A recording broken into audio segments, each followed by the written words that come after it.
TRS college Rewa में छात्रवृत्ति लंबित होने और कॉलेज की मूलभूत सुविधाओं की बदहाली को लेकर national student union of India ने प्राचार्य को ज्ञापन सौंपा है। एनएसयूआई ने मांग की है कि छात्रवृत्ति लंबित होने के कारण छात्रों को परीक्षा फॉर्म भरने से रोका जाना पूरी तरह अनुचित है। एनएसयूआई के कॉलेज अध्यक्ष निष्कर्ष मिश्रा द्वारा सौंपे गए ज्ञापन में बताया गया है कि बड़ी संख्या में छात्र छात्रवृत्ति के भरोसे पढ़ाई कर रहे हैं, लेकिन अब तक उन्हें छात्रवृत्ति राशि प्राप्त नहीं हुई है।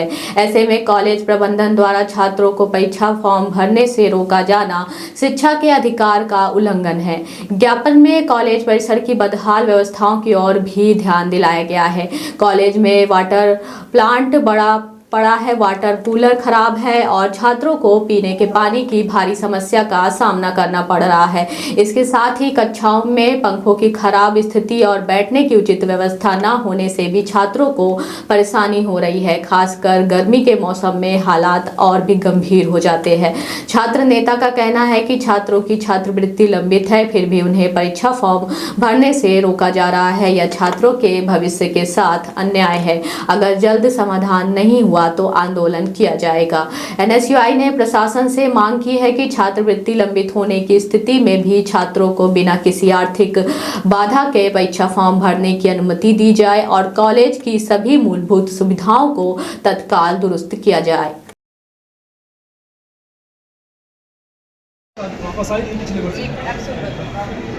कल कलेक्टर ने इस पर मीटिंग ली है और वो संज्ञान ले रही है। वहाँ से भी उन्होंने पत्र भेजा है। कहाँ से? मैं इस स्तर की बात कर रहा हूँ। मेरे छात्राएं ये परीक्षा फॉर्म नहीं भर पा रही उसके चलते। ऐसा नहीं, फीस जमा नहीं हुई है। आप बताओ यार, आगे जाओ।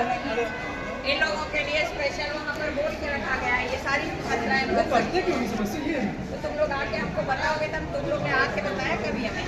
इनके पास जाने की फुर्सत है तुम्हारे को? तुम यहाँ से यहाँ आके मैडम वो आती होगी, नहीं होता इसलिए हमारे पास हम भी इज्जत से बात कर रहे हैं। तो तुम इस तरह से नहीं बात कर सकते कि आती होंगी और नहीं होता होगा। क्या ऐसा बात नहीं हमारे पास नहीं होता तब नहीं, ये लड़कियाँ कभी नहीं आई मेरे पास। बताओ कब आई हो? ऑनलाइन में जाते हैं तो वहाँ जाते हैं, जिनके पास आती है वो ये बोलते हैं कि नहीं होगा। ऑनलाइन नहीं, तुम मेरे पास आई कभी? अपनी समस्या बताई तुमने? मैम जहाँ स्कॉलरशिप वाले वो रहते हैं मैं वहाँ जाती हूँ। ना तुमने अपनी समस्या आके कभी हमको बताई होती? हम वहाँ बता देते उनको। तुम्हारा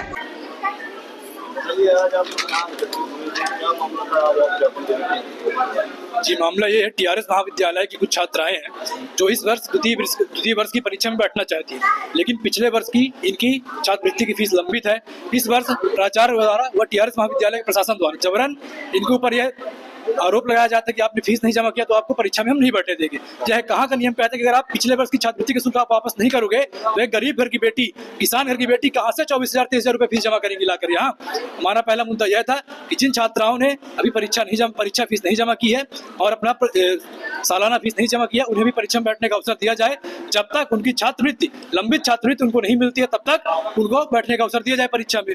दूसरा सबसे बड़ा मुद्दा है, टीआरएस महाविद्यालय में पिछले 2-3 वर्ष एक वाटर प्लांट लगा था जिसकी लागत कम से कम 20 लाख रुपए थी। वह वाटर प्लांट आज 2 साल से खराब पड़ा है। ये कहती है हमने यूडब्ल्यू को सूचना दी, हमने इसको सूचना दी, हमने उसको सूचना दिया। मैं आपसे ये पूछना चाहता हूँ, जब आप सूचना देते हो वो बनता क्यों नहीं है? इसमें गड़बड़ी किसकी है? यानी 20-25 लाख रुपए का नुकसान हुआ टीआरएस महाविद्यालय में। इंदौर में दूषित पानी पीने से 24 लोगों की मृत्यु हो गई। वही दूषित पानी टीआरएस महाविद्यालय की टंकियों में और वाटर कूलर में निकलता है। हमें उस दूषित पानी को रोकने के लिए हमने इनको ज्ञापन दिया कि आप वहाँ स्वच्छ पानी पिलाएं ताकि छात्र पढ़ सके। जब छात्र स्वस्थ रहेगा तभी तो पढ़ेगा, जब छात्र पढ़ेगा तभी तो बढ़ेगा इंडिया। मेरा नाम निष्कर्ष मिश्रा, अध्यक्ष टीआरएस कॉलेज रीवा एनएसयूआई। ज्ञापन दिया है, कुछ पानी की समस्या और कुछ फीस को लेकर, क्या मामला था?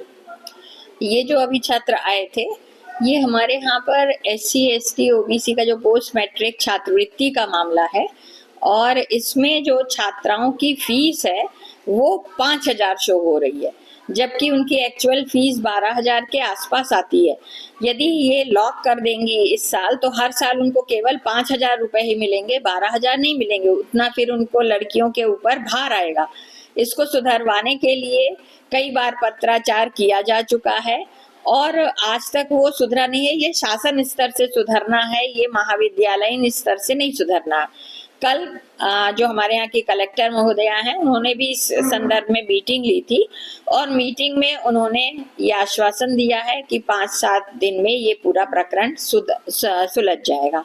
तो इसमें छात्राओं के लिए हम लोगों ने ऐसा नहीं किया है कि उनको कोई पढ़ाई में दिक्कत आए या कुछ इस तरह का हो, केवल उनका जो फॉर्म वगैरह है उसके लिए उनसे एक लेते हैं कि जो छात्रवृत्ति हमारी आ जाएगी तो हम इसका पर प्रतिपूर्ति उसकी कर देंगे, बस इसके अलावा और कोई दिक्कत पानी नहीं को है। लेकर मैडम पानी पानी वगैरह सब ठीक है। पानी इनका कहना है वाटर कूलर, और ये तो अभी ठंड का समय था, ठंड में तो वाटर कूलर नहीं चलाएंगे।